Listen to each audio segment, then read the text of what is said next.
Hey guys, tonight we drift back thousands of years to the banks of the Nile, where sand crunches softly under your bare feet and incense clings to the warm desert air like a gentle fog. You stand in the flickering light of an oil lamp, the walls around you painted with hieroglyphs that stare right back. Outside, the palm trees rustle like slow applause, and within these thick stone walls, silence wraps around you like a linen shroud. You're in the sleeping quarters of a high-ranking Egyptian official. The room is cool and dark, despite the sweltering day, thanks to mud brick insulation and clever architectural design. You run your fingers over the smooth alabaster surface of a carved headrest. Yes, headrest. Not pillow, because these ancient sleep connoisseurs believed in spinal alignment long before chiropractors came along. But don't get too cozy. We're just getting started. And small spoiler, you probably won't survive this era. Not because of war or snakes, but because they put honey and crocodile dung in their beauty masks. So before you get comfortable, take a moment to like the video and subscribe, but only if you genuinely enjoy what I do here. Let me know in the comments where you're listening from and what time it is for you right now. Now dim the lights, maybe turn on a fan for that soft background hum, and let's ease into tonight's journey together. You kneel at the edge of a papyrus mat as the last priest exits the room, leaving only silence and the faint scent of myrrh.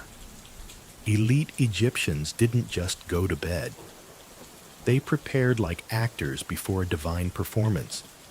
You're bathed in lotus water, your skin glistening slightly, and robed in linen as sheer as a whisper. Sleep was sacred, especially to the upper classes. It wasn't a passive state, it was contact with the divine. They believed sleep wasn't just for rest, it was a portal. In your dreams, gods could whisper secrets, ancestors might appear, and omens could slip through like whispers on the wind. The wealthy used sleep as both therapy and prophecy. You don't just lie down and hope for the best. You prepare your soul, and that preparation begins with your body. You lie not on a mattress, but on woven reeds topped with fine linen flax grown along the Nile and spun until it feels like river mist. Beneath you is a platform slightly raised to catch the breeze. The windows are narrow slits, angled to funnel cool air in, while keeping out sand and the occasional curious insect. Now about that headrest, it's hard. It's made of wood ivory, or even polished stone. Shaped like an arc, on two short supports, it's supposed to lift your head and align your neck. You might hate it at first, but it's surprisingly effective once you stop fighting it. Plus, it's great for not smudging that sacred eye makeup. Priorities. Historians still argue whether Egyptians genuinely preferred these to soft cushions, or if it was more ceremonial than practical. Some evidence suggests the poor just bundled up old clothes or reeds, while the elite stuck to the symbolic headrests. Either way, you're not complaining yet. And what's that beside your bed? A carved figurine of Bes the dwarf god of dreams and protection. He's got a lion's mane, bowed legs, and a tendency to stick out his tongue. Honestly, he looks like he'd be kicked out of most temples for indecency. But at night, he's your guardian against evil spirits and nightmares. Think of him as your very short, very angry sleep therapist. It wasn't unusual to call on multiple gods before bed. Hathor for dreams of joy, Thoth for wisdom. And if you had a particularly spicy day full of curses or hexes, you definitely want to call in Isis, queen of magical protection. You say a few words, maybe even recite a passage from the Book of the Dead, which despite its cheerful name, is more of a user's guide for the afterlife. The text sometimes included spells for restful sleep, dream navigation, and protection from the occasional wandering spirit. By the way, don't imagine the Book of the Dead as one single book. It wasn't a cozy bedtime paperback. It was an evolving collection of texts tailored to each person and written on papyrus scrolls that could stretch across your entire bedroom. Handy for warding off demons. Less handy if you accidentally roll over and crinkle your immortality claws. Now here's your quirky tidbit. For the night elite, Egyptians believed that if you died in your sleep, you had the best chance of waking up well-rested in the afterlife. That's right. Eternal sleep was the goal. Tombs were just very fancy bedrooms, stocked with food, wine, and spells for long-term dreamers. As you drift, you become aware of the rhythm of the Nile in the distance. It's more than water. It's the heartbeat of this civilization. Every morning it gives, and every night it whispers secrets. And tonight, you're part of its ancient lullaby. You wonder what the workers, those who toiled by day under the scorching sun, did when night fell. Most likely, they slept in open-air courtyards, cradled by community and exhaustion. Their beds were simpler, their dreams perhaps more practical, but they too believed in the sacredness of sleep. Even the humblest farmer might place an amulet beneath his mat, a small carved scarab, or a shard etched with protection spells. Dreams were democratic in Egypt. Gods didn't just speak to priests. They visited farmers, potters, even the guy who probably invented the world's first bad mattress. And while pharaohs might have had fan bearers and fragrance diffusers before bedtime, the basic belief was the same: in sleep, you crossed into another realm. And that realm had rules. One wrong dream, bad omen. One recurring symbol, consult a dream scribe immediately. One wet footprint by your bed when you live alone. Don't ask. The dream realm had its own logic, its own language, and its own kind of power. But before we start diving too deep into that dreamscape, you shift just slightly, readjusting on your linen mat. The night air curls around you like a slow exhale from the gods. Your eyes close, but the story's just beginning. Your skin is still warm from the lotus bath. It lingers light floral, slightly earthy, with a sweetness that's almost intoxicating. The sacred blue lotus wasn't just another pretty water flower to the Egyptians. It was a spiritual multi-tool symbol of rebirth and low-key sleep elixir. You lay on your side, the linen of your night robe brushing against your calves, and notice a faint perfume rising from your bedclothes. That, too, is by design. Rich households didn't just scent their rooms, they soaked their linens in lotus oil and crushed flowers. Tonight you're swaddled in these delicate fibers like a royal burrito. The Egyptians spun their linen so fine it bordered on transparent, a material reserved for the living and the dead. Ironically, both needed comfort, one to rest, the other to impress Osiris. The lotus was more than fragrance. Mixed with wine, it became a mild sedative. Light a lotus candle. Sip lotus wine. Wrap yourself in lotus-scented sheets. You get the idea. The ancient version of melatonin, but divine. And it wasn't just lotus. They blended it with other herbs, mandrake, frankincense, and henbane plants that whispered you into dreams if you listened closely, or knocked you out cold if you weren't careful. Historians still argue whether the blue lotus truly had psychoactive properties, or if it was more of a ritual placebo like lavender spray today, but with scarabs. Either way, you feel it. It's in the air now. You breathe in, And suddenly, the worries of the waking world seem like distant shadows cast on mud brick walls. Your heartbeat slows.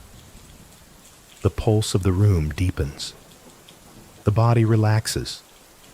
The mind unspools. Somewhere outside, a lute begins to hum, soft, slow notes, like a lullaby strummed through fog. That's no accident either. Music was part of the Egyptian sleep toolkit. Certain tones were believed to align with the body's ka or life force. You didn't just listen, you absorbed it. And as you roll slightly onto your back, your head still balanced on that stubbornly upright headrest, you remember what the priest said: sleep well, and you wake up closer to the gods. Sleep poorly, and you wake up with a visit from a scorpion. Or worse, bureaucracy.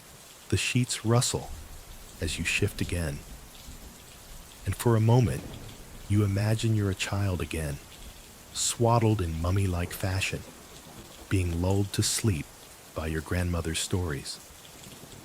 Except this time, the story is about a prince who floated across the Nile on a petal and met Hathor in a dream. Quirky tidbit of the night.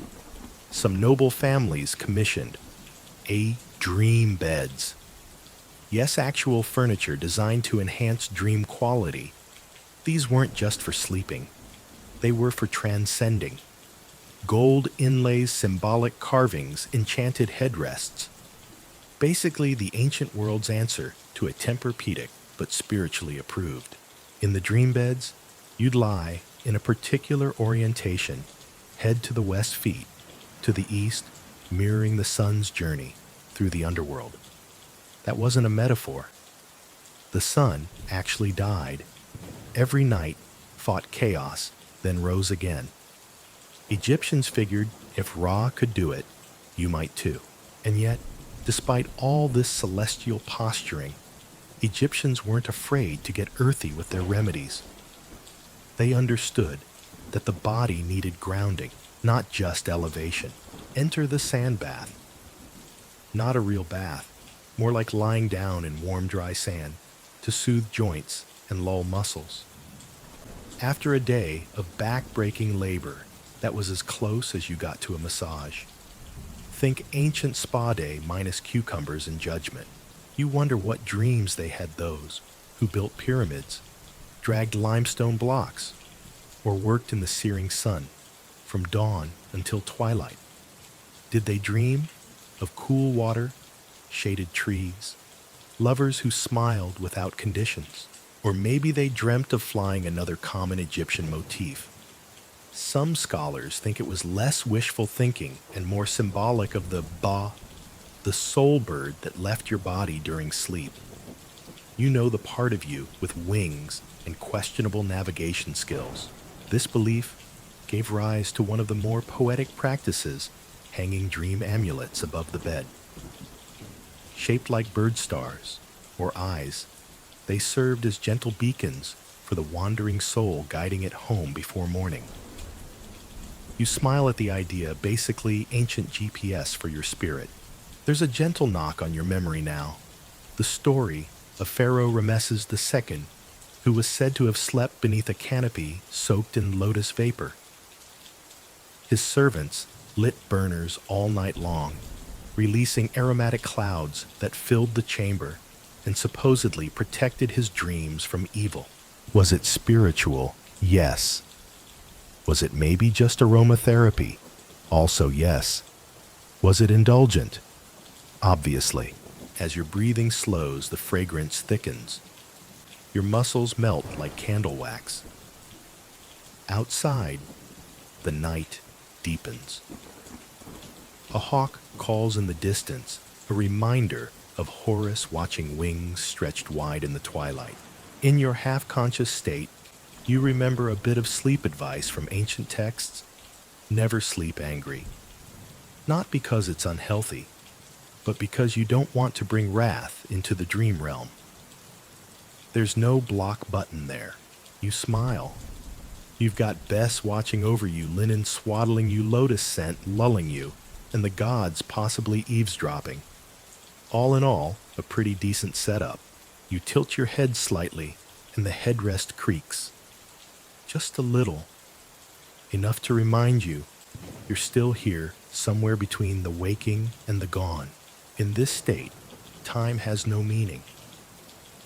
The world is sand and scent and silence. You let it take you. The night deepens. And with it, things get weird. You stir slightly, catching a whiff of something pungent. Not lotus, not incense. It's sharper, earthier, less spa day, more barnyard mystery. Congratulations! You've just caught your first whiff of ancient Egyptian crocodile dung. Wait, don't panic. You're not being cursed or pranked. This is history, specifically sleep and skincare history. In the ancient world, people weren't just looking for beauty sleep. They were willing to go to some wild places to get it. Tonight, you've got a dung-based face mask drying on your skin. Don't fight it. Let the awkwardness wash over you like Nile silt. This bizarre blend mixed with honey and a bit of natron, a salty mineral compound, was believed to purify the skin, deter evil spirits, and even prevent wrinkles. Quirky, absolutely. Effective, who knows? But in an age without retinol or serums, Egyptians turned to what was abundant, and crocodiles were everywhere. Historians still argue whether these dung masks were common medical remedies or rare elite treatments. Some believe the dung's inclusion wasn't just physical crocodiles were sacred tied to the god Sobek. Smearing a bit of Sobek on your face, maybe it meant protection, or just a very funky spa night. It dries fast, tight. You try not to think about it. You lie back again, eyes closed, and listen to the quiet shuffle of a servant moving through the hall, carrying a bundle of fresh reeds. No words, just the hush of sandals on stone. The Egyptian night was rarely silent, but it was always reverent. Beside you, a small bronze mirror reflects a sliver of moonlight. It's cloudy with age, but you see the faint outline of your own face, crocodile dung and all. At this point, your body is beginning to surrender to sleep. Not the peaceful kind yet, more like the floaty kind where limbs lose their outlines and thoughts start melting into symbols. But before you drift too far, there's one more ritual. Midnight magic. In elite homes, and even modest ones with spiritual ambition, Egyptians practiced apotropaic magic. A fancy word for get the bad stuff away from me. These were not Harry Potter spells. These were deeply rooted chants whispered or sung softly to lull the body and confuse evil spirits. You murmur a few words under your breath, words written on worn papyrus and passed through generations. You're not even sure what they mean, exactly something about Ra's eye and serpent teeth. It doesn't matter. The rhythm is what lulls you. The vibration. Sleep to the Egyptians wasn't passive. It was something you did, something you fought for. You imagine a high priestess performing her nighttime rites, burning kaifi, an incense blend of wine honey raisins, myrrh, and a dozen other ingredients. The smoke curls like fingers around her as she prepares a protective circle. Kaifi didn't just smell divine. It was medicine. Sleep medicine. Science-y types today say it might have acted like a mild sedative, but back then, it was considered a way to banish chaos and draw in Ma'at balance harmony cosmic order. Your nose twitches. You're pretty sure someone nearby is burning a little kaifi right now. And just when you're thinking, This night can't get any more extra. You hear it, a soft chant rising from the next room. It's not a lullaby. It's a protection incantation. Probably from the house priest or wise elder. They're reciting lines from the Horus of the Horizon spell, a favorite among those trying to keep bad dreams at bay. You don't need to understand the words to feel their weight. They wash over you like cool water, separating you from danger, wrapping you in myth. The fringe belief here. Some Egyptians thought bad dreams weren't just bad luck. They were active attacks, not metaphorically. Like someone somewhere might have hired a sorcerer to ruin your REM cycle. That's why dream protection wasn't optional. It was strategic. One bad dream, and your whole day could fall apart. If you dreamt of teeth falling out, snakes slithering upward, or milk turning to blood, you were sprinting to the local dream interpreter before breakfast. But don't worry. Tonight you're covered. You've got charms tucked into the folds of your bed linens.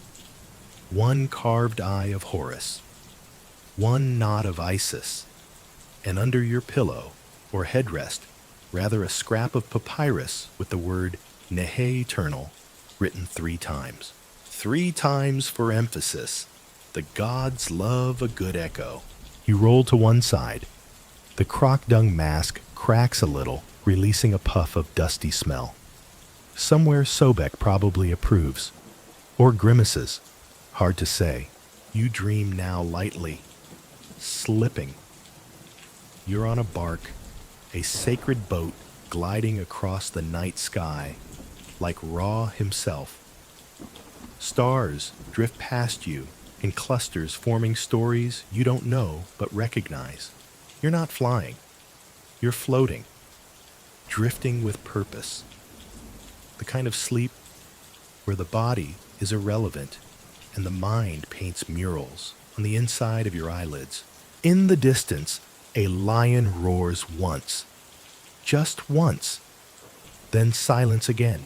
The Nile laps against the riverbanks like an old cat licking its paws. Gentle. Steady. You remember something one of the priests whispered earlier in the day. Sleep well, for the soul travels far. You didn't understand it then, but you do now. You're not quite awake. Not quite dreaming either. You hover somewhere in that tender in-between where shadows stretch too long and sounds echo just a little too slowly. This is the place where ancient Egyptians believed dreams became something more than stories. They became messages. Beside you lies a folded scrap of linen. If you look closely, there's something scribbled on it in hurried, hieratic script, today's dream note. You've entered the realm of the dream scribes. Though, yes, they existed. Think of them as sleep therapists, fortune tellers, and gossipy life coaches all in one sandal-wearing package. If your dreams featured snake's gold or floating pyramids, they were the ones who'd tell you whether to party or panic. You sit up slowly. The croc dung mask has flaked off, and your head feels foggy in that half-sweet, half-weighted way you feel after vivid sleep. A servant offers you a damp cloth infused with rose water. You pat your face gently as the memory of the dream sharpens just enough to scare you a little. Was that a crocodile swimming through a field of wheat? You whisper it aloud, and someone nearby quietly begins transcribing. Yep, your dreams are being recorded. Welcome to ancient Egypt, where even your subconscious gets paperwork. In temples devoted to Thoth, the god of wisdom, and writing priests maintain dream archives. Pages upon pages of dream interpretations. Entire dream libraries. There were standardized meanings, like a dream dictionary you could actually visit. Dreaming of eating dates. Good luck's coming. Dreaming of your teeth falling out. That's never great, even in 1300 BCE. Dreaming of being buried alive. Definitely not a metaphor, and definitely a reason to skip your river errands that day. Historians still argue whether these dream books were truly followed by the masses or mainly reserved for the priestly elite. But enough have been found tucked in tombs and homes to suggest they were more than just a trend. And here's your quirky tidbit. Some priests specialized entirely in dream incubation. People would travel to temples and sleep there on purpose, hoping that the gods would visit them with divine answers in their dreams. Spiritual Airbnb, but bring your own vision quest. These weren't sleepy overnight stays. You'd be purified, first ritually washed, anointed, fed a sacred diet. No onions, by the way, too distracting for the soul. Then you'd lie down on a special mat in the temple's innermost sanctum, hoping for a god to drop by and solve your midlife crisis. You imagine this now. You wrapped in perfumed linens, lying in a quiet chamber as moonlight spills across alabaster floors. Somewhere behind the walls, a scribe waits silently, reed pen in hand, ready to capture whatever message you receive. And you wonder, what if the god just doesn't show up? That happened. Often. In those cases, the dream scribes might do some gentle reinterpretation. Ah, yes, the absence of a vision clearly means you're already on the right path. Sure, buddy, you definitely didn't just fall asleep and drool through your divine appointment. In one recovered scroll from the New Kingdom, a man dreams of riding a donkey made of bread. The scribe's interpretation: you will receive nourishment from unexpected places. You pause. Not terrible advice. Vague, sure. But show me one dream interpreter who isn't. There's something comforting in it, though, that your dreams matter enough to be seen, written, considered, even if they include talking fish or melting statues.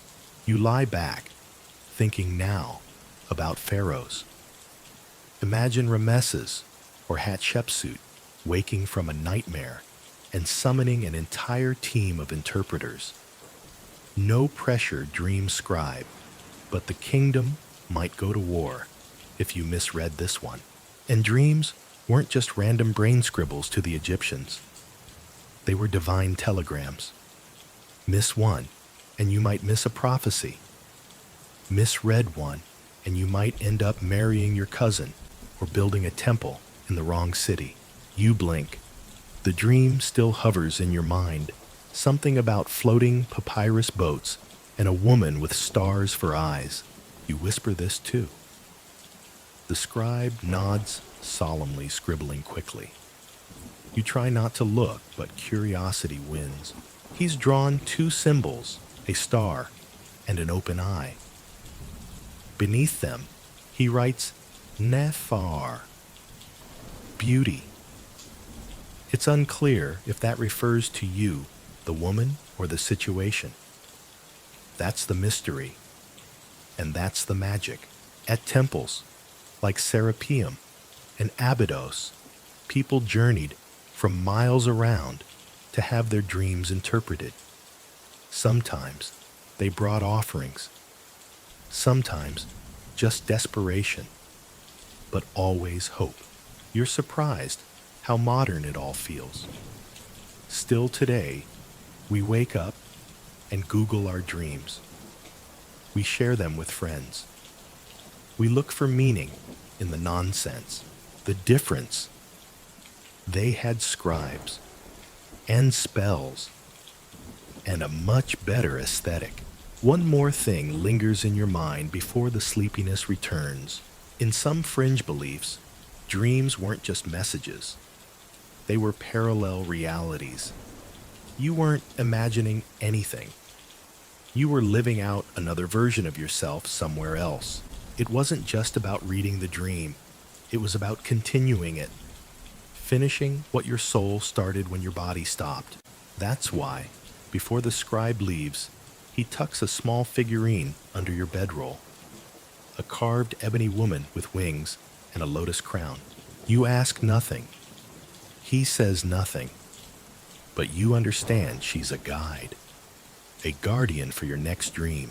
And as your eyes slip shut again, you wonder if you'll see her. Maybe this time she'll speak. You're barely awake when the scent of Immerse hits your nose, sharp, resinous, ancient. You're still lying on your back, linen clinging softly to your skin, the stone floor beneath your bed warming as the first fingers of dawn stretch across the Nile. But you're not quite ready to face the sun yet. Not when there's one more ritual waiting in the hush before morning, the ritual of perfumed pillows and papyrus spells. Okay, technically it's a perfumed headrest, but pillow sounds cozier. And let's be real, after last night's croc dung spa adventure, you deserve some semantic comfort. Your pillow has been lightly dabbed with oils, myrrh, frankincense, and a few drops of blue lotus essence. And beneath it, a folded square of papyrus, tucked like a secret between the wooden support and your dreams. The spell written there isn't long.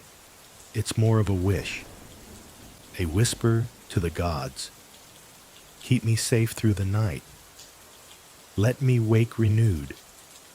Let no darkness follow me into the light. This spell, like many, was handwritten. The ink smells faintly metallic like wet stone. The script curls like vines. There's even a tiny sketch of the god Thoth in the corner, hunched over a scroll, always writing, always watching. Historians still argue whether these bedtime spells were personal charms or mass-produced templates. But the ones we've found in tombs, they're specific, intimate, scrawled like last-minute prayers on the back of grocery lists.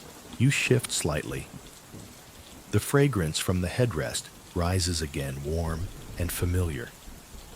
And that's the point. Myrrh wasn't just for temples or embalming. It was for calming, healing, and easing transitions, including the transition between wakefulness and sleep. And not just your transitions. Egyptians believed your soul slipped out of your body during the night to travel. That's why spells were often written to guide it back like a bedtime GPS with divine tech support. The fringe belief here. Some people actually spoke their spells aloud 3 times before sleeping. Once for the gods, once for the soul, and once for you, just in case the first 2 weren't listening. You whisper it now. The words feel strange in your mouth, like tasting something sweet and unfamiliar. But they settle in your chest like a promise. You hear a rustle beside you. The servant has returned not with food, but with another slip of papyrus. This one you'll burn. It's part of the ritual. He lights it at the small clay burner in the corner of the room. The flames curl gently around the papyrus, reducing it to ash in moments. As it burns, you watch the smoke spiral upward, tracing invisible glyphs in the air. That smoke, it's not just symbolic. Egyptians believed it carried your wishes to the gods, like incense email, minus the spam folder. You close your eyes again, soothed by the scent and silence. Your heartbeat slows. There's something oddly comforting about this layering of scent symbol and sound. Everything around you, every object, word, aroma, has a role in ushering you into safe sleep. You hear a soft murmur from the next room. A child is being put to bed. The lullaby is slow, in a rhythm older than memory. You don't need to know the words.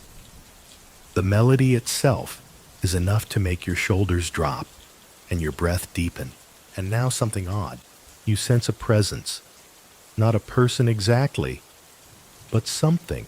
Don't worry, it's not spooky. It's a bastet, or at least a cat. Close enough. She saunters into your room like she owns it, which, let's be honest, she probably does. The sleek feline pauses at your bedside, sniffs the air, and curls up beside your linen mat with the authority of royalty. Egyptians didn't just like cats, they worshipped them, literally. And they believed cats could protect against spirits during sleep. Quirky fact, some people kept cats in bedrooms specifically for that purpose, not to cuddle. To guard the dream space, you stroke her gently, and she purrs a sound that vibrates through your bones in the best way. Her eyes half close. She stays.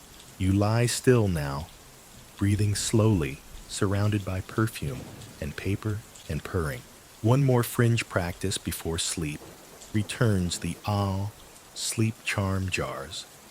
These were small clay jars filled with herbs oil and written spells sealed and placed near the sleeper's head, sometimes under the bed, sometimes hung from the ceiling.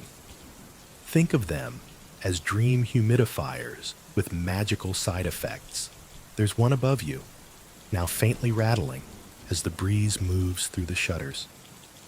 You never noticed it before, but now its presence feels deliberate, protective. The gods are still watching, but not in a creepy way, more like an ancient nightlight. You feel yourself slipping again back into that syrupy drift where the mind unwinds and dreams reassemble themselves from memory and myth. You see a doorway. Beyond it, the Nile flows backward. The stars hang low enough to touch. A boat waits for you, carved with the eye of Ra and draped in lotus garlands. You step toward it. The cat lifts her head, watching you, then curls back into sleep. She's not coming. Not yet. You take one last deep breath. Lotus myrrh, the faintest trace of ink and ash, and you dream. You wake briefly to the warmth of fur against your ankle. The cat is still here, still purring faintly like a heartbeat with whiskers. Her eyes glow faintly in the dark, reflecting a light that doesn't seem to be in the room. She blinks once, approvingly. Maybe. Hard to tell with cats. In ancient Egypt, cats weren't just pets. They were protectors. Bastet, the feline goddess of home fertility. And yes, Naps was one of the most adored deities. She was said to walk among her people in feline form, slinking through houses and temples, ensuring safety in the realm of sleep. You shift slightly, careful not to disturb the cat. The room is cooler now. The oil lamp has burned low, casting long, sleepy shadows across the walls. And you notice something carved above your bed, a protective symbol, the ujat, the eye of Horus, not for decoration, for defense, because nighttime to the ancient Egyptians was dangerous. Not because of burglars or bad dreams, but because the soul left the body to roam. And while it was out wandering, anything could happen. That's why you weren't supposed to sleep alone. Not just for company, but for protection. Even the elite often slept with a companion nearby, or failing that, a watchful cat. Your furry companion stretches yawns wide enough to show those tiny sabers for teeth and curls tighter against you. She's not going anywhere, and neither are you. You ease back into sleep, lulled by the rhythmic rise and fall of her breath, and the warm scent of linen and old stone. Out in the courtyard, you hear the low murmur of voices. Someone is reciting something, a prayer maybe, or a bedtime story. You can't quite tell. The words are ancient even by Egyptian standards, and then a memory drifts in. Not yours, but borrowed. A marketplace. A child chasing a cat through baskets of dates. Laughter. A scolding mother. A temple bell ringing low in the distance. Dreams often began like this here, gently, like a foot slipping into water. You're not in the bed anymore. You're in Bubastis, the city of Bastet. You can smell fish grilling, hear the splash of water basins, and see cats everywhere, perched on windowsills, slinking between stalls, lazing in the shade of fig trees. Here cats are sacred. People leave food for them, speak to them like oracles, even mummify them when they pass, giving them tiny golden amulets and a place in family tombs. Historians still argue whether this devotion was purely religious or also practical. After all, cats did an excellent job controlling grain-thieving rodents. But it's safe to say the reverence was real. Here's your quirky tidbit. In Bubastis, during the festival of Bastet, people would sail down the Nile while partying. Literal boatloads of dancers, music, and drink. It was like Mardi Gras meets Cat Con, and when they arrived, the city would erupt in celebration. Drums, incense, and 1,000 flicking tails. You smile, still dreaming. You're seated on a rooftop during the festival. A cat curls on your lap, and someone beside you hands you a small token, an amulet carved in the shape of a lioness. Sleep well, they whisper. Let Bastet guard your night. And just like that, the dream shifts. You're back in bed, the cat still curled by your leg, your breath steady and slow. The temple bell fades into silence, but the feeling of protection lingers, like the last note of a lullaby. Egyptians believed that the cat's purr could soothe the body and soul. Even today, some researchers think that low-frequency purring may promote healing. But back then, it was simply sacred sound, like a hymn with fur. You reach down, fingers brushing warm fur, and the cat hums softly beneath your touch. Some nights, when the winds were high or the dreams were strange, Egyptians would place figurines of Bastet at the foot of the bed. Carved from bronze or wood, they often wore earrings or held sistrums, rattles used in temple rituals. You wonder now, was that figurine you saw earlier in the corner more than decoration? Did someone place her there for you? Sleep pulls at you again, gentle but insistent. You feel yourself drifting this time deeper, as if Bastet herself has decided enough wandering. Time for real rest. And here's the thing about cats. They always know when you're about to fall asleep. She stands, stretches once, hops lightly from the bed, and sits by the door, watching. A silent sentinel, a whispering guardian. You close your eyes. The night breathes around you, cool and hushed. Somewhere in the distance, another cat yowls sharp, strange, and perfect. A temple priest might interpret that as an omen. You take it as a lullaby, and as the final conscious thread slips through your fingers, you remember. Sleep isn't just a break, it's a crossing. And tonight, you're not crossing alone. You wake, but not in your bed. Not in a house. You're lying on cool stone beneath a painted ceiling that shows 1,000 stars. The air is thick with incense and something else, something humbling, ancient, sacred. You've arrived in a sanctrof, in a sleep temple. Lie. These weren't bedrooms, nor resting places. They were healing chambers, built for a single purpose, to use sleep as medicine. You sit up slowly, linen robes rustling. Pillars stretch around you like arms of the gods. Light filters in from high windows slanted, and golden pooling in sacred shapes across the floor. you're not alone. Others lie near you, on reed mats scattered throughout the room like fallen petals. Some whisper softly, others are already lost in dreams. At the center of the temple, a statue looms, tall, serene, carved in smooth stone. Imhotep, the ancient god of healing. Once a real man, a physician so brilliant he was deified after death. They called him the son of Ptah, the Wise One, the great architect not just of buildings, but of health itself. And to heal under Imhotep's gaze, you didn't need scalpels or surgery. You needed dreams. Egyptians believed that inside these temples, dreams could diagnose illness, deliver cures, and offer visions for treatments no waking doctor could provide. It was spiritual therapy wrapped in linen and incense. Historians still argue whether these temples were accessible to commoners or reserved for elites. Some believe poorer citizens were offered communal sleep chambers or temporary shrines.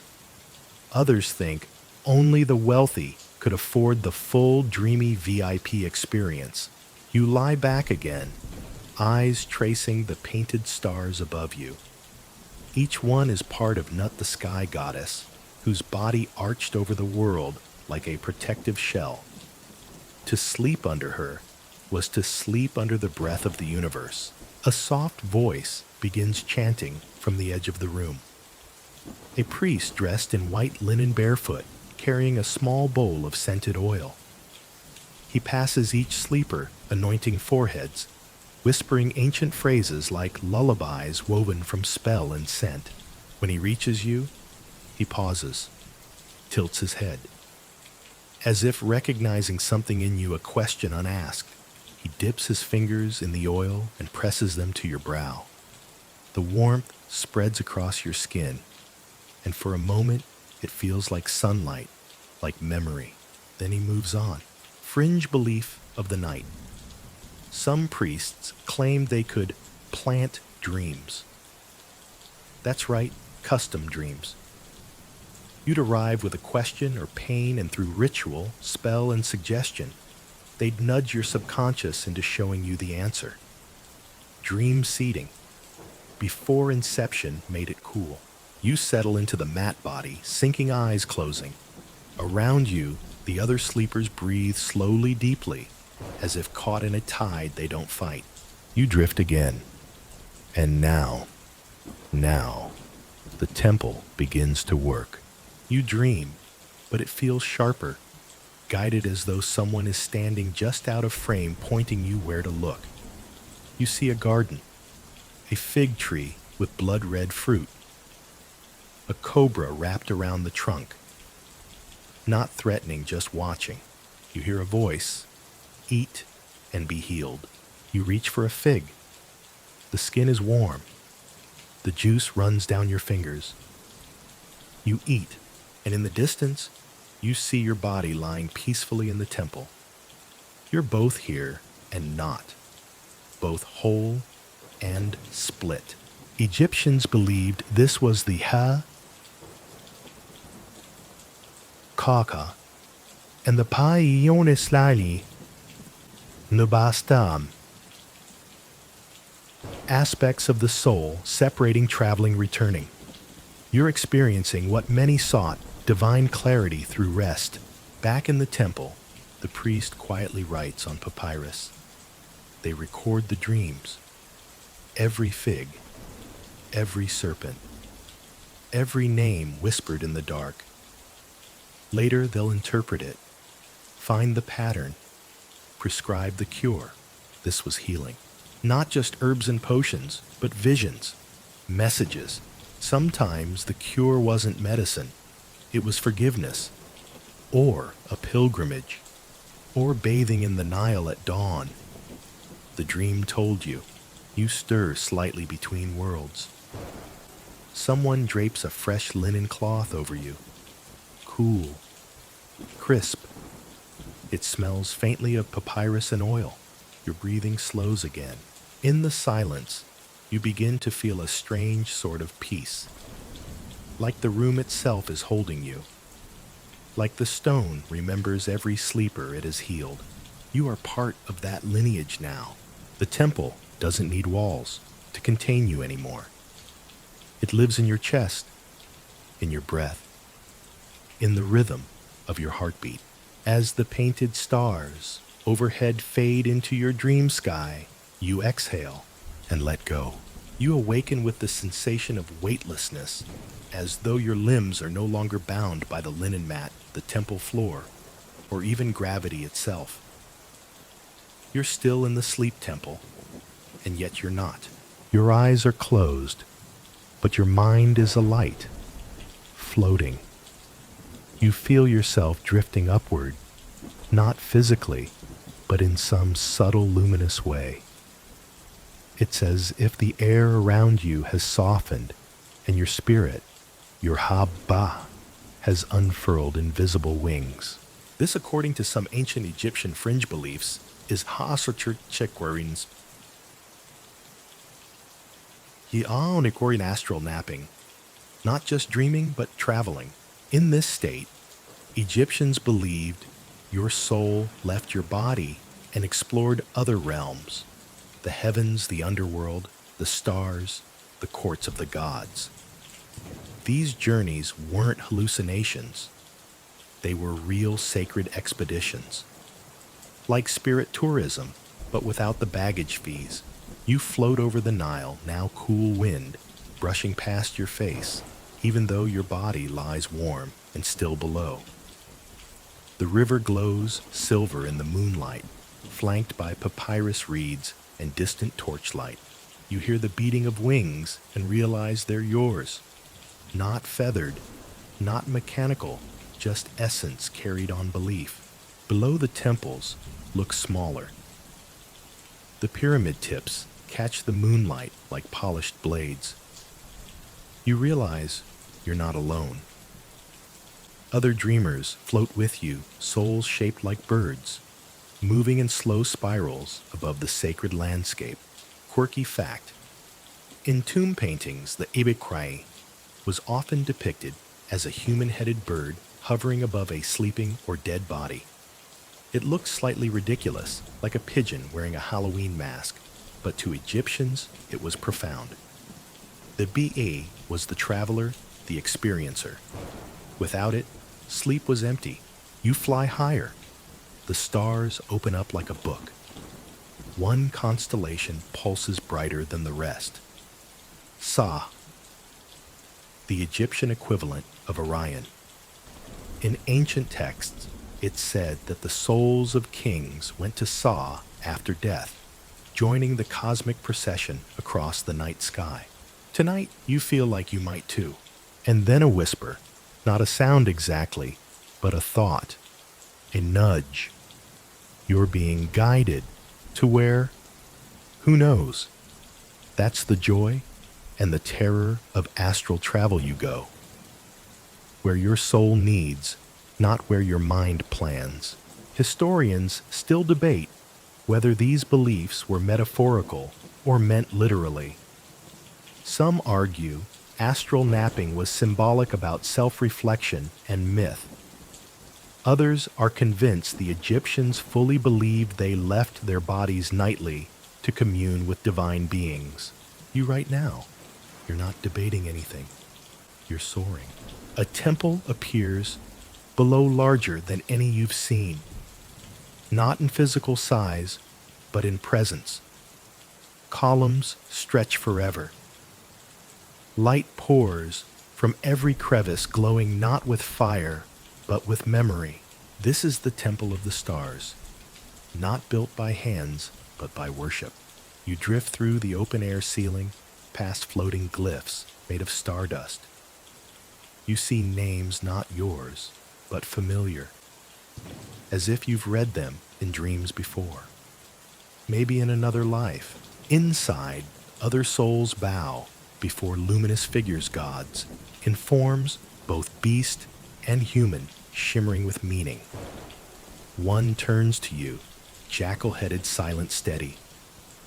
Anubis, He watches you. You nod. Nothing is said, but everything is understood. You're here not to be judged. Not yet. You're here to observe, to remember, to feel. You hover above a reflecting pool that shows not your body, but your life. Not as a timeline, but as a song. Melodies of joy, regret, fear, laughter. It's too much. You look away. You float higher, and suddenly you see the boundary. A veil, thin as spider silk. Beyond it lies the Matduat Gilgur, the underworld. Egyptians didn't fear it, not really. They saw it as a necessary passage, but they also knew it wasn't to be entered lightly. You hover at the edge. One foot in myth, the other in body. You're not ready, and that's okay. You turn back. The temple fades. The stars blink like slow, thoughtful eyes. Your wings fold, and just like that, you descend. Slowly, the Nile returns beneath you, familiar and eternal. The sounds of frogs and breeze and faraway drums echo in the night. You pass the city walls, the glowing windows, the reeds bowing in rhythm to your descent.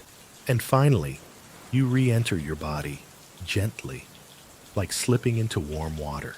Your chest rises, your fingers twitch.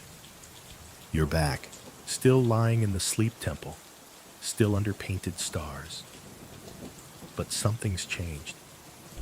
You've gone somewhere and brought something back. There's a tiny scarab amulet now resting on your chest. It wasn't there before. No one placed it, not that you saw. You close your fingers around it. You don't need answers tonight. You just need rest. You wake to the sound of a flute.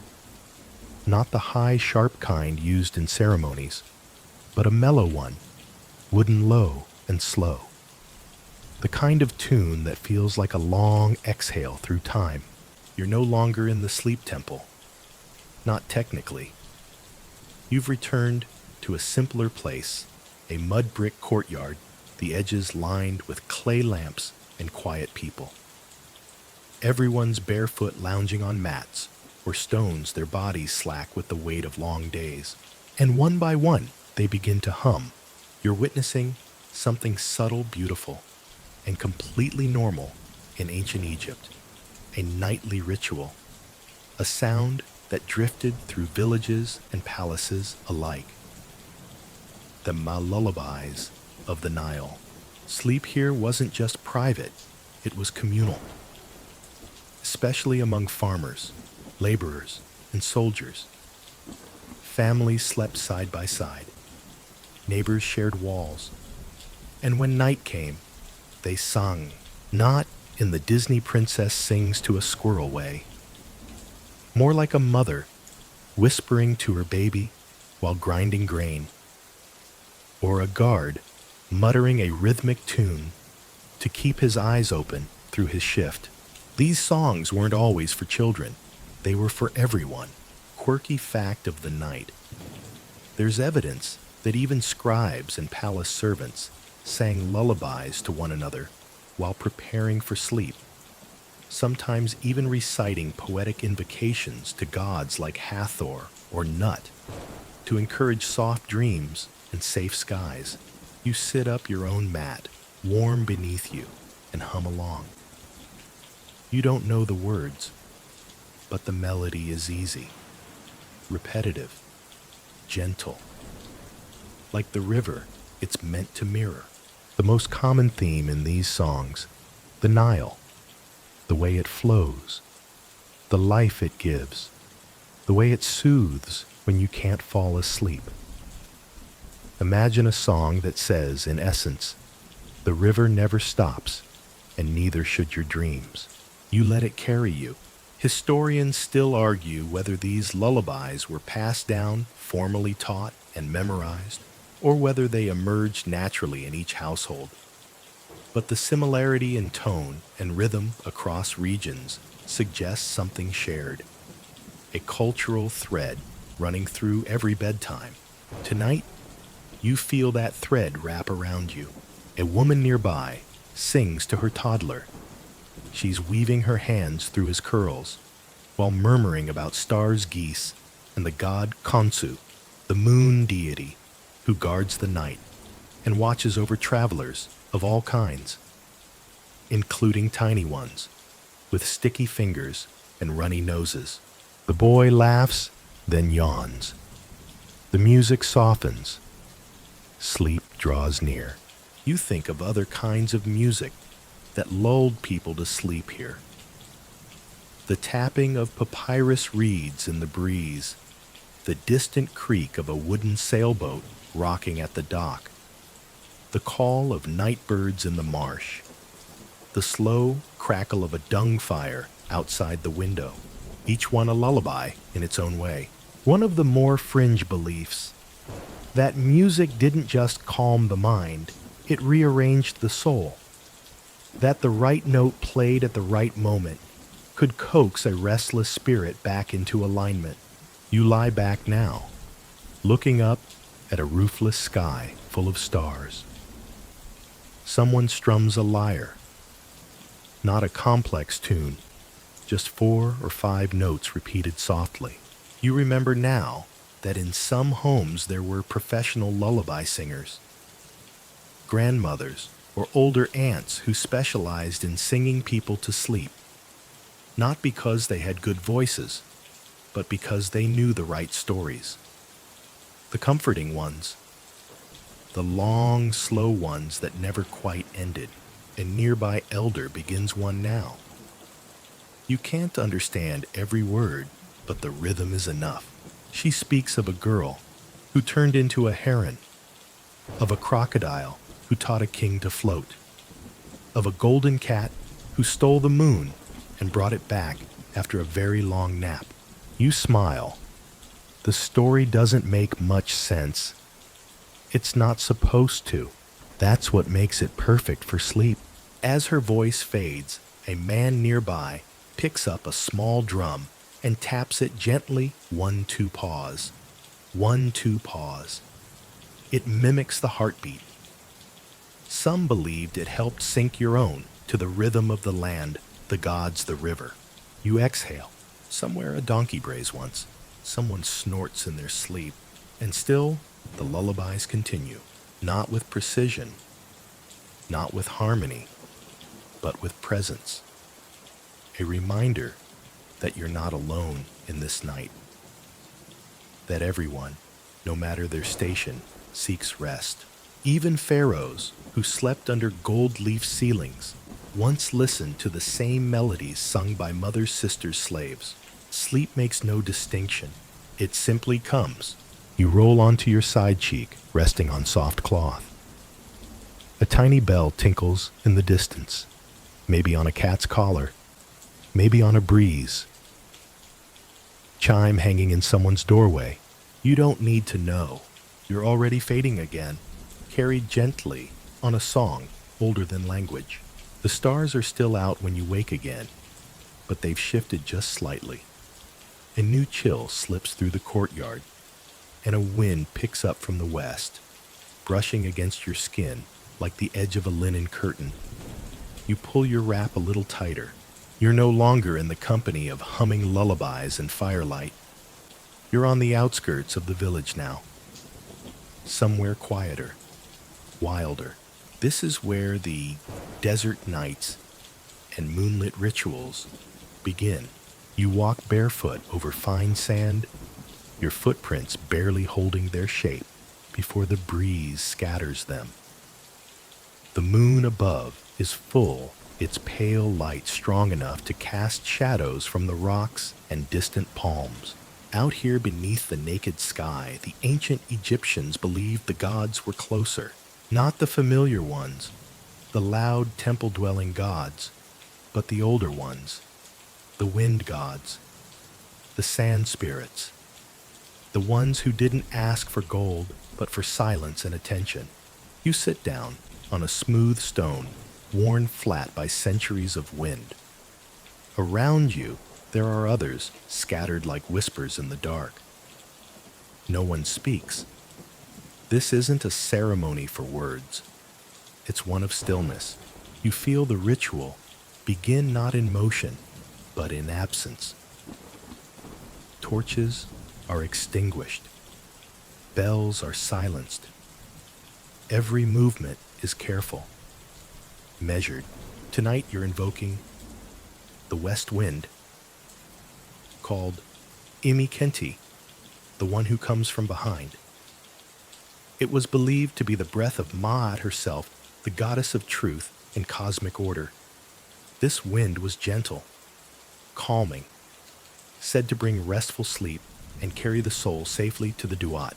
Historians still argue whether this ritual was widespread or practiced only by fringe mystics in remote areas. Some scrolls describe entire temple complexes dedicated to wind spirits. Others mention a single priest barefoot on a dune, whispering to the stars. You prefer this version. You close your eyes. Breathe deeply.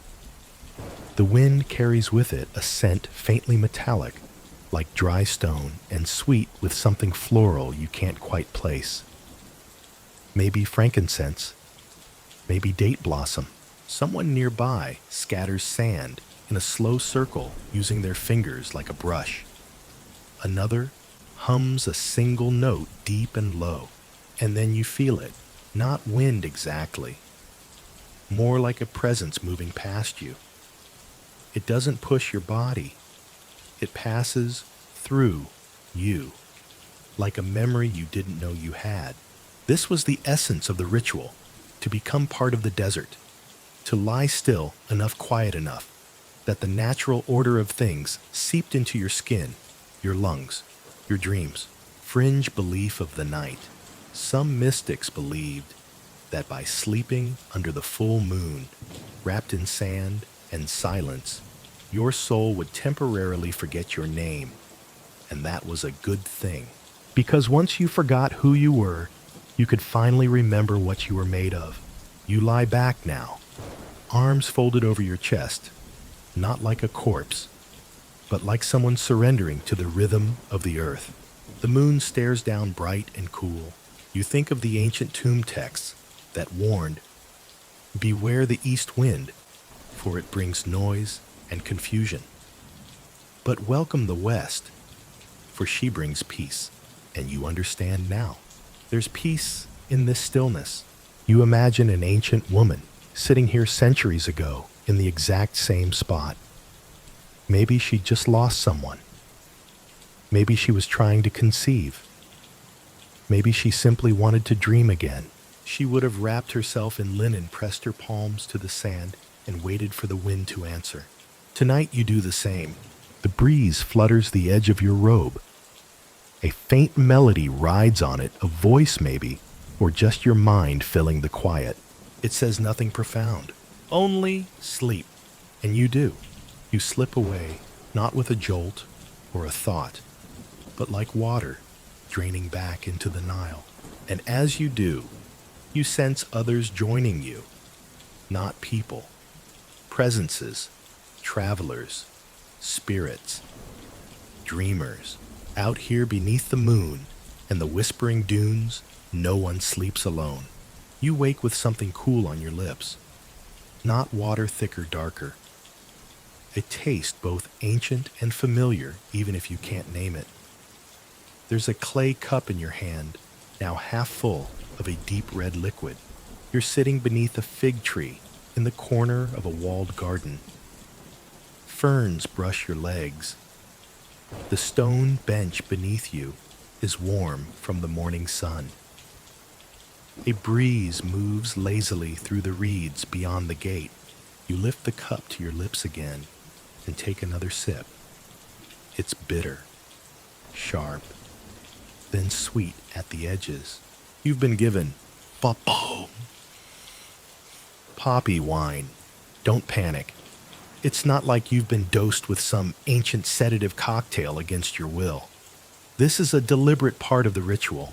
In ancient Egypt, the line between medicine and magic was almost non-existent. You didn't just drink something to sleep, you drank to invite dreams. And that cup in your hand, it's filled with a mix of fermented fruit, blue lotus, and the crushed sap of the poppy. That last one, the real deal. Opium, sleep's strongest cousin. Quirky fact of the night. Theban apothecaries created potions using exacting proportions, 1 grain too much, and you'd skip dreams entirely and wake up 12 hours later with no memory and a faint urge to confess things you didn't do. 1 grain too little, and your dreams might be vivid but unhelpful. Think talking frogs and walls that won't stop blinking. So, yes, the dose mattered. And clearly, you've been given the Goldilocks blend. You recline now, letting the warmth of the drink settle in your stomach. Around you, the garden hums with bees and soft conversation. A priest stands nearby, preparing more mixtures. Historians still debate how widely poppy was used. Was it a tool of the elite, a secret of the priests, or common knowledge among herbalists in every village? Some say the poppy was sacred and restricted. Others argue its use was as normalized as honey or bread. But here, in this garden of calm, its purpose is clear. This is not for escape. This is for entry. You close your eyes, and once again, dreams come. This time they're sharp. You're walking through a corridor of mirrors. Each reflection shows not your face, but a different version of yourself. Younger, older, joyful, afraid. You pass them silently, nodding at each one, accepting them. Then the corridor opens into a field. Papyrus flowers sway in slow rhythm. A woman waits at the far edge, her skin glowing like the moon, her eyes lined with kohl. She says nothing, only hands you a bowl. You drink again. It's poppy, lotus, wine, but also memory. The woman touches your forehead, and suddenly you remember your first fear. The first time you couldn't sleep. The way your mother's voice soothed it. The warmth of your father's shadow as he watched you from the door. You remember, and then you forget. The dream fades. You wake again in the garden. The priest smiles faintly. He says, "You saw her." You nod. You don't ask how he knows. Another cup is offered, but this time you decline. One journey at a time. Nearby, an apprentice lays out bundles of herbs. There's henbane for it. Used sparingly, it could lull, but also paralyze. There's mai, mandrake root, shaped like a tiny person rumored to scream when pulled from the earth. And of course, there's the always popular frankincense, believed to cleanse the lungs, warm the spirit, and open the third eye to divine dreams. You lean back, one of the more fringe beliefs among dream healers, that specific herbs created specific dreams. Want to speak to a lost relative mandrake. Want to see your future henbane and clove. Want to understand your past blue lotus and rosewater. You glance at your cup again. Just a trace left. You swirl it. The drink isn't about sedation. It's a door. You rise slowly, barefoot on the stone, and step back into the shade of the garden. It's getting late. You can feel sleep tugging at the corners of your thoughts again. And this time, you don't need a spell. You curl onto a woven mat beneath the fig tree. Someone places a soft cloth over you. The scent of poppy lingers faintly in your mouth, like the memory of a song. You dream of stars again, and this time, they speak your name. You wake in darkness again, but it's not the comforting kind. It's heavy, thick, like velvet, soaked in ink. There's no flute, no incense, no whisper of wind, just a dull, pressing silence that makes your breath sound too loud. You sit up, heart thudding faintly. You're alone in a grand chamber, high-ceilinged and cold. Moonlight creeps through a slit in the stone wall, but offers little comfort. Welcome to the tragedy of Retelling, the sleepless vizier. Chance, tonight you've slipped into someone else's story. One not of comfort or healing, but of restlessness, of royal pressure, of a man who could command armies but not summon sleep. He is, or was, the pharaoh's right hand, a man of order, calculation, and perfect poise by day, but by night a prisoner of his own mind. You look down. You're wearing his robes, heavy, embroidered, perfumed, but your skin feels clammy. You've tried everything. The linen sheets are soaked with lotus oil. The poppy wine sits half drunk on the floor. The walls are scrawled with dream spells, each one more desperate than the last. Still, your mind won't stop. You know this because it's happening now. Every time you close your eyes, thoughts rise like crocodiles in dark water. What if I misread the scroll? What if the grain shipment is late? What if the pharaoh dreams of my betrayal? Sleep should be a river, but for the vizier, it's a wall. Historians still argue whether insomnia was considered a medical issue or a spiritual failing in ancient Egypt. Some scrolls suggest it was blamed on impure thoughts, others on spiritual interference, perhaps a curse or the visitation of a wrathful spirit. You in this borrowed body are beginning to wonder if it's both. You light another incense cone, kaifi, of course, but the scent is cloying now. Too much of it. The sweetness makes your stomach turn. You pace the stone floor in bare feet. The sound echoes. You try counting steps, but your mind veers off again, replaying tomorrow's meetings, imagined arguments, failed constructions. You call for a servant. No one answers. You're not being ignored. You dismissed them earlier in a fit of frustration. You didn't want witnesses to your unraveling. Now the unraveling is all that's left. Fringe belief of the night. Some sleepless elites believed they were being tested by the gods. That prolonged insomnia wasn't a disorder, but a divine challenge. The longer you endured, the closer you came to spiritual clarity.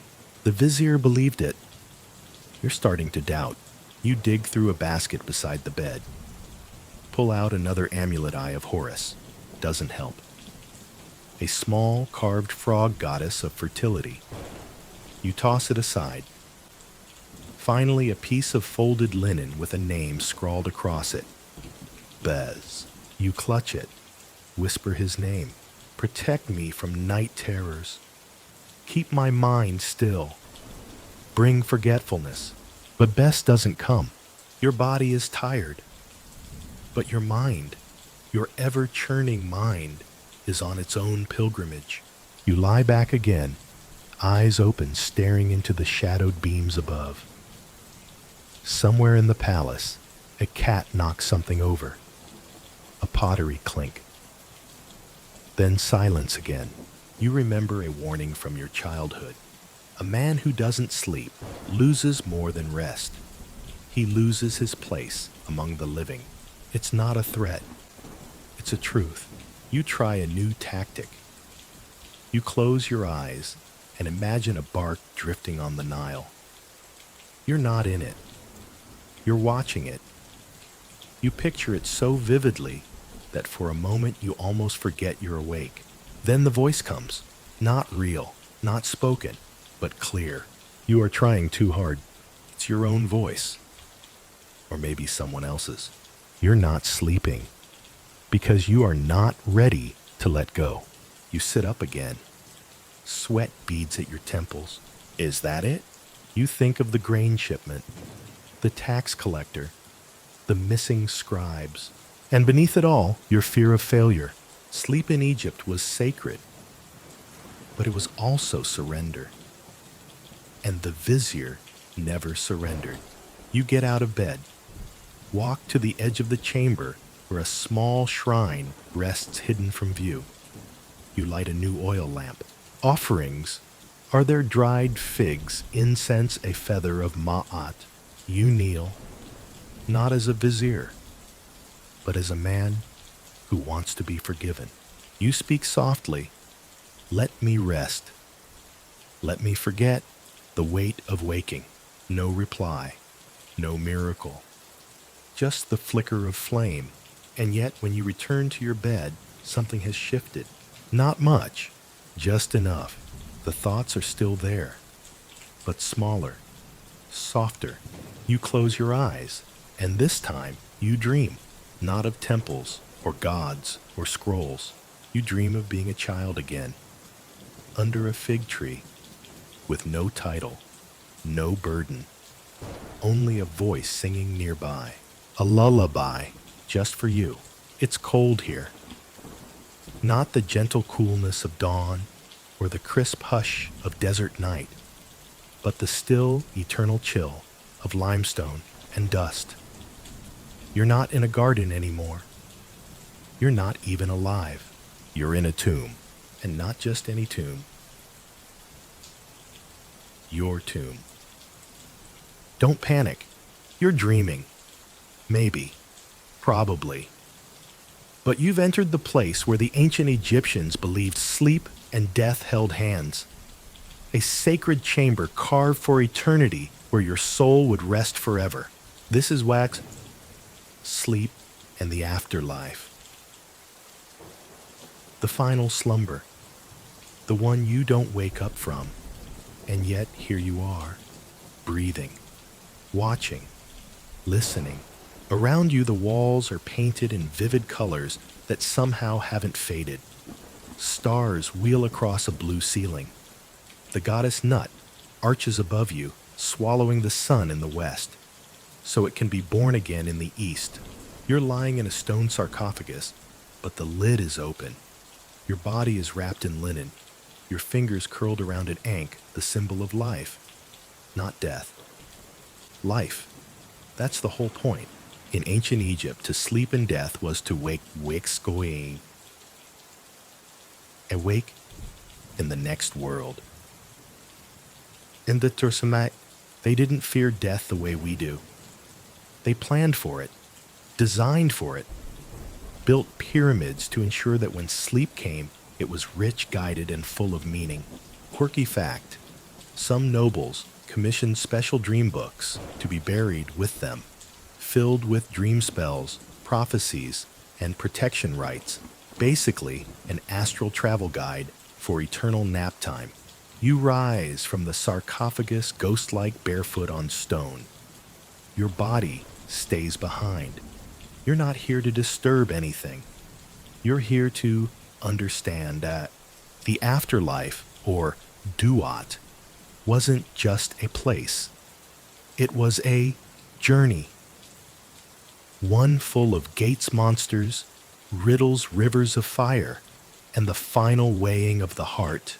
Historians still argue whether average Egyptians truly believed in the literal geography of the afterlife, or whether it was symbolic of purification, introspection, and transformation. But for you in this moment, it feels real. You walk down a corridor lined with golden glyphs. Each step echoes louder than expected. On the walls, scenes of your life are painted, some you remember, some you don't. Here, you help a stranger lift a heavy basket.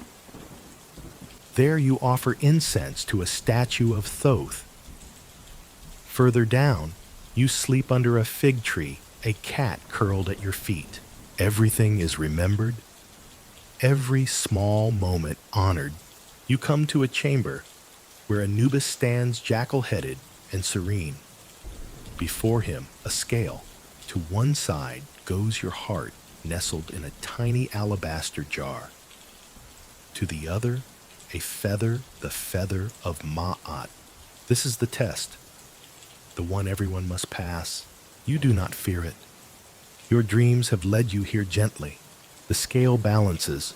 Anubis nods once, a silent blessing, and you move on, not forward, but downward.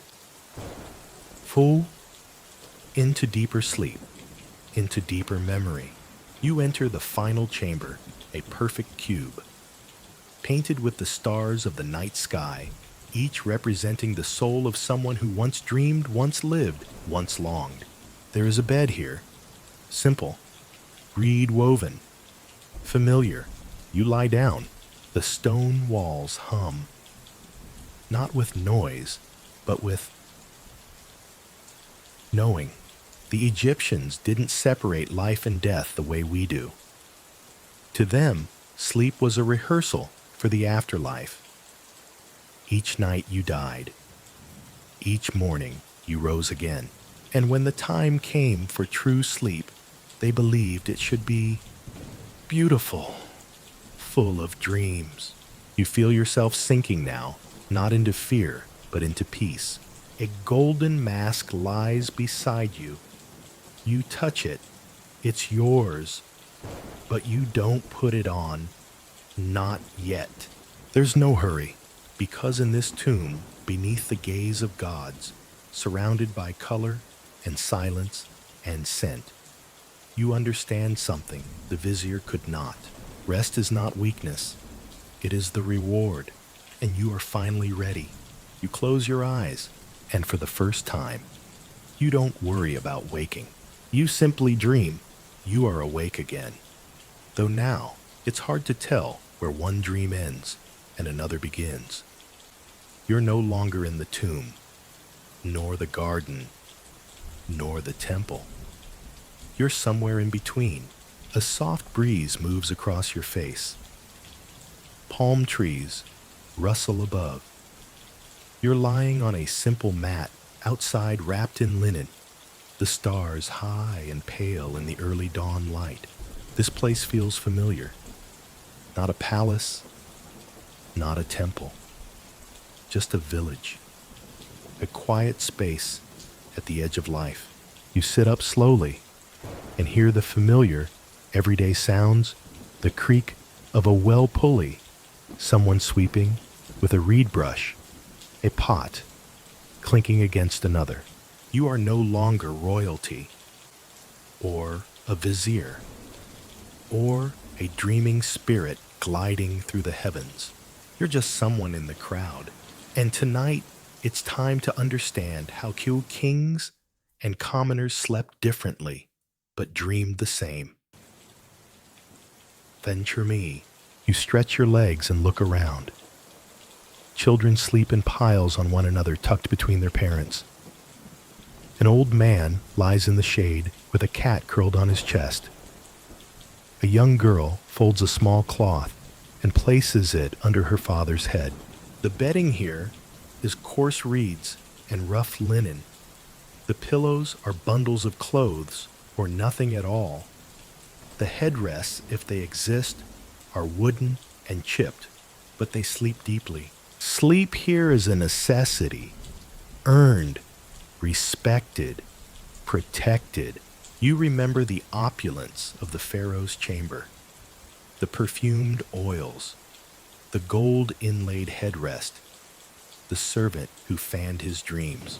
But he too had to sleep, and no amount of wealth could buy true rest if the gods weren't on your side. Quirky fact: in royal circles, dream interpreters were part of the court. But even in peasant homes, people tracked their dreams, scratched symbols onto pottery, shared meanings, passed stories from mouth to mouth. One woman begins telling hers now in a slow, sleepy voice to her neighbors. She dreamed of a black cat walking backward across the river. Her friend gasps, "That's a sign you'll receive a gift."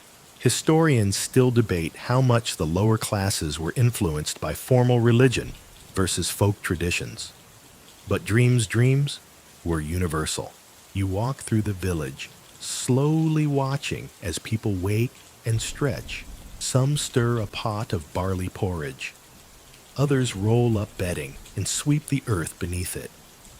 One man begins humming a lullaby. Even though the night has passed, it calms him, keeps his thoughts from scattering. In the distance, someone is pouring water over a clay basin, steam rising. He's preparing to wash before praying to Ra, thanking the god for his safe return from the underworld, because that's what sleep was, a nightly death, and waking a tiny rebirth. Each person you pass wears something small for sleep: an amulet, a bead, a string tied around the wrist, not because it was required, but because it helped. Even in poverty, there was ritual, reverence. In one corner, a woman kneels beside her sleeping husband. She places a papyrus square beneath his mat, folded carefully, a tiny charm to protect his dreams. He stirs, smiles, doesn't wake. There's something beautiful about this simplicity. No incense, no chants, just warmth, intention, care. And it strikes you while the pharaohs built tombs to prepare for the forever sleep the villagers built moments. Ain't she so? Every evening, they ask the gods for rest. Not eternity. Just a few good hours to float and heal. You reach a small rise in the path and look back. The village glows in the softening night. Dozens of dreamers rising, stretching, living. They may never know the wealth of the palace, but they know sleep, and perhaps that's enough. You lie down again, back on your mat, as the wind shifts, and the faintest scent of frankincense brushes past. You think of the pharaoh resting under gold. You think of the vizier twisting in haunted linen. You think of the girl whispering dreams into the palm of her mother's hand, and you smile, because tonight you've walked among all of them, and all of them in the end are just people chasing a quiet mind and a kinder dream. You close your eyes and let go. The air is gentler now, softer, like it's been exhaled from the lungs of something ancient and tired. You're back where you began, beneath a sky brushed with faint stars, the linen wrap clinging lightly to your body, the scent of old oils and faint ash still lingering near your nose.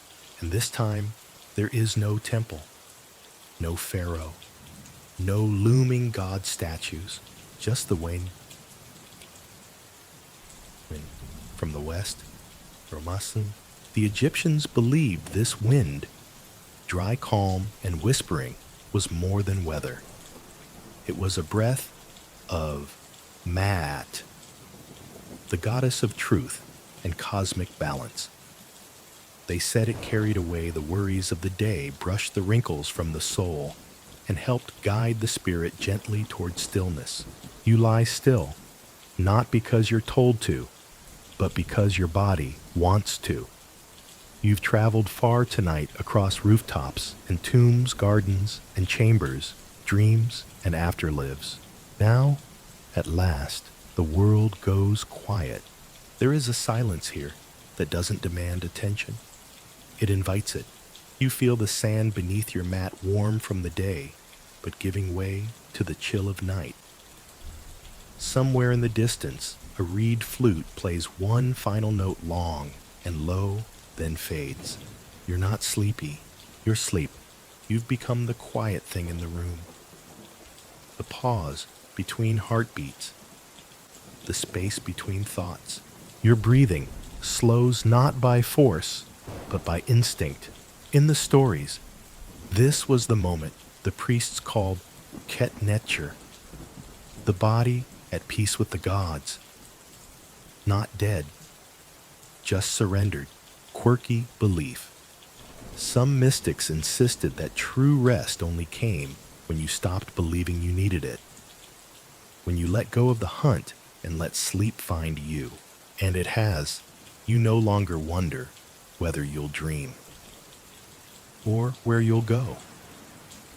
You know now that sleep isn't a destination, it's a ma. Return Sechao to yourself, to the river, to the stars, to the first lullaby ever sung by the wind. You feel it on your skin now, the last breath of the west wind, tracing your cheek like a mother's kiss. Everything inside you unwinds. There is nothing to solve, nothing to earn, nothing left to say, just silence and you, breathing. And now the wind down begins. Let your body grow heavier with each breath. Let your shoulders melt deeper into the surface beneath you. Notice the muscles in your jaw unclenching. Notice your hands softening. Your eyes closed, but not tight. There is nothing else for you to do. No priest to summon, no spell to recite. The work of the day is over, and the night holds no demands. You are safe here. The gods are silent, not because they've turned away, but because they too have gone to sleep. The Nile flows, unseen, but eternal. The temples rest. The stars pulse slowly overhead. And you are still. Let the images of your journey scatter gently. Let the fig trees and golden masks, the soft paws of cats, and the echoes of ancient lullabies all dissolve into shadow. They were never meant to stay. They were only meant to guide you here. Back to breath, back to body, back to now. Breathe in. Hold. Breathe out. There, you've done it. And if a dream wants to come tonight, let it. If not, that's all right too. You are not missing anything. You are part of everything. The wind from the west wraps itself around you like a story with no last page.